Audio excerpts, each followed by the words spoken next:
Hello and welcome. My name is Rado, and for the last 3 years I've been restoring this 1979 Saab 96 V4. The task at hand now is a gearbox restoration. I will spare you the details of disassembling the original factory service manual. It is enough to do the restoration. Rather, I will show you some of the steps that are tricky and some of modifications that I've done. So the first thing would be to clean everything up very nicely. As you can see here, some parts might contain inside a lot of grime and glitter from ground gears and synchronizers and bearings, so on. Look just how it behaves when you slide the magnet underneath. That's a lot of metal. So I'm using the cleaning solution that's designed for a parts cleaner. It is hydrocarbon based and it's kind of like a kerosene, but just not that smelly, and it leaves a lubricating layer on the parts and also acts as preventing rusting. So here's a jig which I've made based just on the photos from a service manual.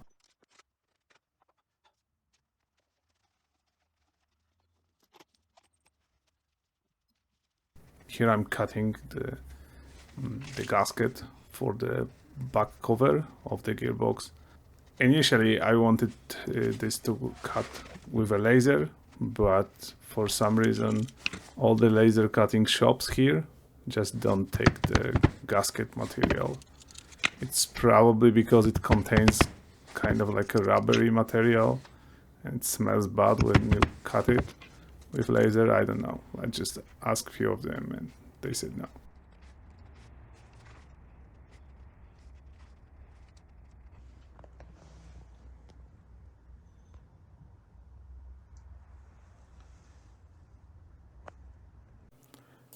Modification time.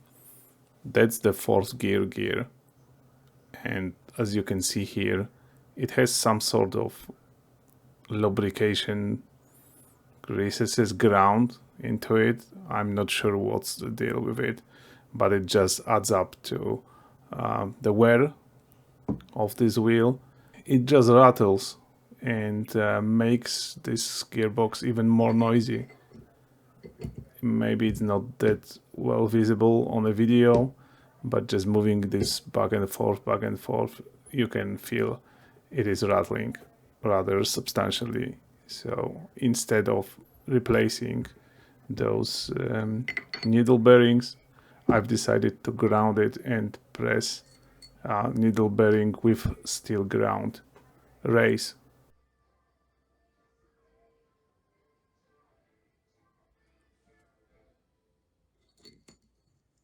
It fits nicely. It has some play, but significantly less than the previous setting.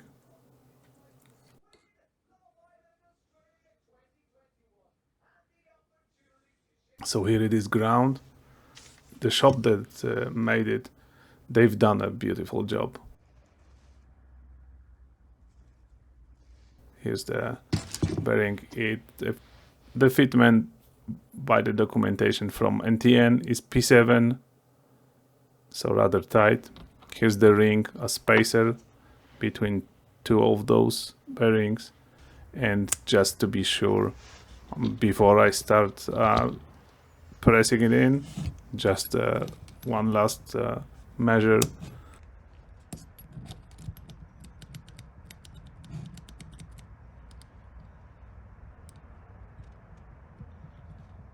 Yeah, I'm not really a fan of the snap gauges. They are rather finicky, but I mean, you get used to them.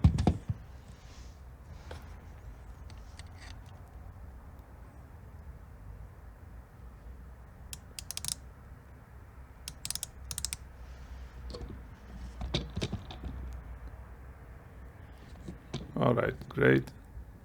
and a bearing.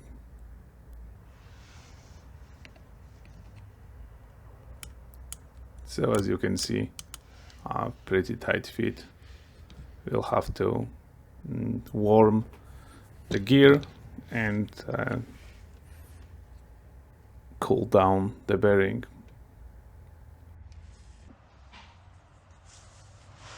So I've just bought like a cheap oven, and I'm gonna use a thermometer with a thermocouple to measure the temperature of the gear wheel, just not heat it up too much.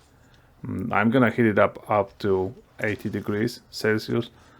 Probably without any harm it would withstand a bigger temperature, but 80 is what all bearing manufacturers recommend, so I will assume that's also good for a gear wheel.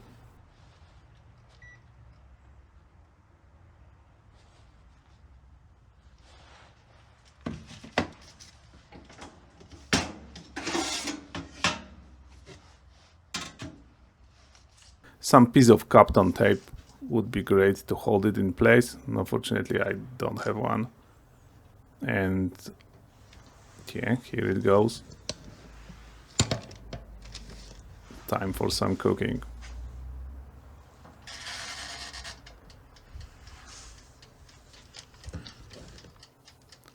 And in the meantime, I'm gonna cool down the bearing using the cooling spray. It cools down parts to -41, so it's still something. Maybe not like a liquid nitrogen, but it works.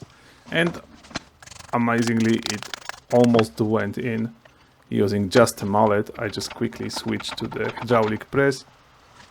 Unfortunately, I haven't moved the camera.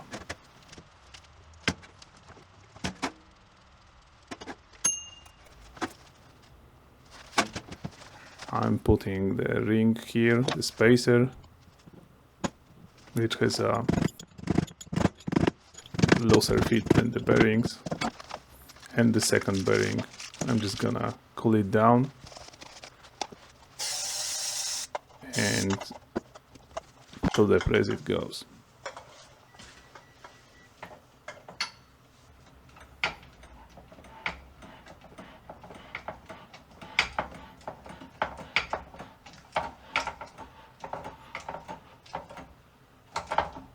Okay, here it is pressed in.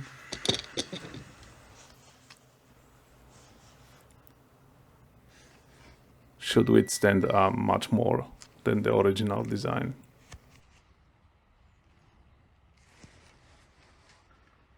Here's the interesting thing. Those two Woodruff keys, the long one and the half circle one, they have a nice wear pattern from wiggling back and forth in their recesses. As you can see here, get chewed a little bit from the vibration, so that's one of the sources of the glitter, as you can imagine. Alright, so that's it for this one. Thanks for watching. See you on the next one.